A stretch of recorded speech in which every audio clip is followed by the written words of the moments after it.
آیت اللہ سیستانی مدد علی کے دور میں داعش نے عراق پر قبضہ کر لیا، ایک حصہ موصل وغیرہ کا چھین لیا، اور تیل ویل جو ہے اس کے کنووں پر بھی قبضہ کر لیا، اور حکومت کا نام رکھ لیا، اپنا ایک حکومت بنا لی، اس کا نام رکھ لیا الدعوۃ الاسلامیہ فی العراق والشام، اور اس کا مخفف بنایا گیا داعش، الدعوۃ الاسلامیہ فی العراق والشام۔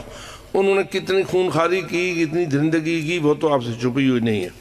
جب یہ انہوں نے عراق کا ایک حصہ چھین لیا تو آیت اللہ سیستانی مدد علی نے فتویٰ جاری کیا کہ اس وقت امام علیہ السلام کی حکومت کو بچانے کے لیے اور امام کے دین کو بچانے کے لیے ان بدبختوں کا مقابلہ اہل عراق پر واجب ہے، اور ان کو شکست دینا ان کی ذمہ داری ہے۔ سارے عراقی فوجی بن گئے، اور اس انداز سے انہوں نے داعش کا مقابلہ کیا کہ بالآخر وزیر اعظم عراق نے اعلان کیا کہ ہم نے اپنے عراق سے داعش کا بیج ختم کر دیا ہے۔ اچھا، آپ سے پوچھتا ہوں، اس معاملے میں آیت اللہ رہبر نے کیا آغا سیستانی کی تائید کی یا مخالفت کی؟ جی، حالانکہ فتوے میں تو اختلاف بہت سارے ہیں۔ آپ توضیح المسائل اٹھائیں یا کوئی بھی فتاوی کی کتاب اٹھائیں تو بہت سارے معاملات میں بعض فتاوی میں آیت اللہ سیستانی کہیں گے اس مقام پر آپ کو قصر پڑھنی چاہیے، آغا رہبر کہیں گے آپ کو اس مقام پر پوری پڑھنی چاہیے، اور وہ کہیں گے فلاں مقام پر خمس واجب ہے، وہ کہیں گے فلاں مقام پر نہیں ہے، یا اسی طرح اور بہت سارے، جیسے ابھی بھی آپ نے پوچھا تو میں نے کئی مسائل آپ کے سامنے اختلافی بیان کیے۔ تو اس اختلاف کو اناد، مخالفت اور دشمنی پر معمول کرنا سوائے بے وقوفی کا اور کچھ نہیں ہے، سوائے جہالت کا اور کچھ نہیں ہے۔ علم کو نہ سمجھنا، اجتہاد کو نہ سمجھنا، ان شخصیات کے اوپر بھروسہ نہ کرنا، ان کے تقوی کو نہ سمجھنا، ان کی عدالت کو نہ سمجھنا۔ اب بتائیے، انہوں نے آج کل کے زمانے میں آپ کے مکتب اہل بیت کو اپنی محنت اور اپنی اجتہاد کے ساتھ کتنا فائدہ پہنچایا؟ اس وقت اسرائیل جو ظلم کر رہا ہے اس کا مقابلہ کون کر رہا ہے؟ آغا ایران کر رہا ہے یا نہیں؟ اکیلا ایران ہے نا؟ پوری دنیا کی مخالفت اور اسرائیل کی حمایت کے باوجود ایران ڈٹا ہوا ہے یا نہیں؟ تو آپ ایسے شخص کو کیا کہیں گے؟ آج کے دور کا شجاعت علی کا وارث ہے یا نہیں ہے؟ اس قسم کی دشمنی، اس قسم کی خباثت امریکہ سے لے کر اسرائیل تک اور ساری مغربی قوتوں سے لے کر چھوٹی قوتوں تک سب ہی اکٹھے ہو چکے ہوئے ہیں، لیکن ایک ایران، اور ایران کا جو رہبر ہے وہ ان کے مقابلے میں ڈٹا ہوا ہے، اور اللہ اس کو مدد بھی کر رہا ہے۔ تو ایسے جلدی نہ کیا کیجئے، اپنے چھوٹے ذہن کے ساتھ متقی لوگوں کو غیر متقی بنا دو، نیک لوگوں کو بدکار بنا دو، اور تم خود بڑے نیک بن جاؤ۔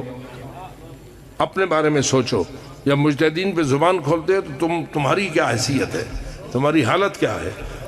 کہیں تم تو بغض علی کا شکار نہیں؟ اس وقت بتائیے، مولا علی ہوتے اور اسرائیل جو ہے اس قسم کا ظلم فلسطینیوں پہ کر رہا ہوتا تو مولا علی کس کی حمایت میں ہوتے؟ جی ذرا انصاف کے ساتھ بتائیے، فلسطینیوں پہ جو ظلم ہو رہا ہے وہ آپ دیکھ رہے ہیں، تو مولا علی کس کی حمایت میں ہے؟ کیوں؟ بے فلسطینی تو شیعہ نہیں ہے، پھر بھی ان کی حمایت میں۔ یہی وہ وصیت تھی جو حضرت امیر المومنین نے اپنی وفات سے پہلے اپنی وصیت میں کی تھی، اے میرے حسنین بیٹو، کونا للظالم خصماً وللمظلوم عونا، جب تک زندہ رہنا ظالم کے دشمن رہنا، مظلوم کے حامی رہنا۔ اس میں یہ شرط نہیں لگائی کہ ظالم اگر کو غیر ہو تو اس کے دشمن رہنا، اپنا بھی اگر ظالم ہو جائے تو اس کے دشمن رہنا، اور مظلوم خواہ غیر ہو اس کی حمایت کرنا، کافر بھی اگر مظلوم ہو تو اس کی حمایت کرنا۔ مثلا آپ دیکھیں کہ کتے پہ ظلم ہو رہا ہے، آپ کیا کریں گے؟ ظالم کی مخالفت کریں گے یا کتے کو دیکھ کر کہیں گے کتا ظلم ہو رہا ہے تو ہوتا رہے؟ ایک آخر جاندار ہے، اس جاندار کے اوپر ظلم کرنا اسلام میں جائز نہیں ہے، تو آپ اس وقت کتے کو بھی اس ظلم سے بچائیں گے۔ تو اس لیے ظلم اور ظالم اور مظلوم کو سمجھنا اور اس کے فرامین کو سمجھنا یہ ہماری ذمہ داری ہے۔ آپ کے پاس اگر علم کمزور ہے تو جاؤ علم حاصل کرو، اپنی جہالت کو مجتہدین پہ سوار کرتے ہو، اور سمجھتے ہو کہ ہم بڑی چیز ہیں. نہیں، اپنا علاج کرو اور اپنی جہالت کو ختم کرو اور سمجھو کہ دین کیا ہے. اور اگر تم ہوتے ائمہ کے دور میں تو فرمائیے آپ کس طرف ہوتے؟ جب ایک طرف کچھ لوگ تھے اور ایک طرف مولا علی تھے، بتائیے کس طرف ہوتے آپ؟ مولا علی کی طرف ہوتے. اور کہیں آپ کو مولا علی کی کوئی بات پسند نہ آتی تو کیا کرتے؟ تو بھی آپ کو مولا علی کی تابعداری کرنی چاہیے تھی یا نہیں؟ واقعہ تحکیم آپ کو نہیں بھولنا چاہیے. جنگ صفین میں لوگوں نے مولا علی کے اوپر تلواریں نکال دیں تو وہ لوگ قرآن اٹھائے ہوئے ہیں، ہم کیوں لڑیں؟ یہ واقعہ آپ کو یاد ہے؟ شام والوں نے قرآن اٹھائے ہوئے تھے اور ادھر علی علیہ السلام کہہ رہے تھے کہ یہ دھوکہ ہے. قرآن اٹھا کر یہ لوگ کیا کر رہے ہیں؟ دھوکہ دے رہے ہیں. ان لوگوں نے کہا ہم تو قرآن کے ساتھ جنگ نہیں کرتے. آپ ہوتے آپ کیا کرتے؟ بتائیے.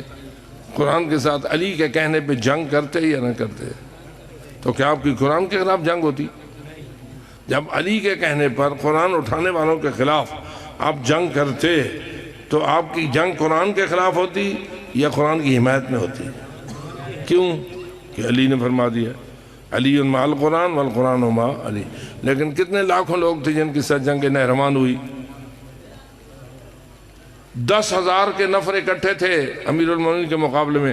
بہت سمجھایا میں نے کوئی غلطی نہیں کی، میں نے ٹھیک کیا ہے، تم انسان بنو، ٹھیک بن جاؤ. نہیں مانے، جنگ پہ تل گئے.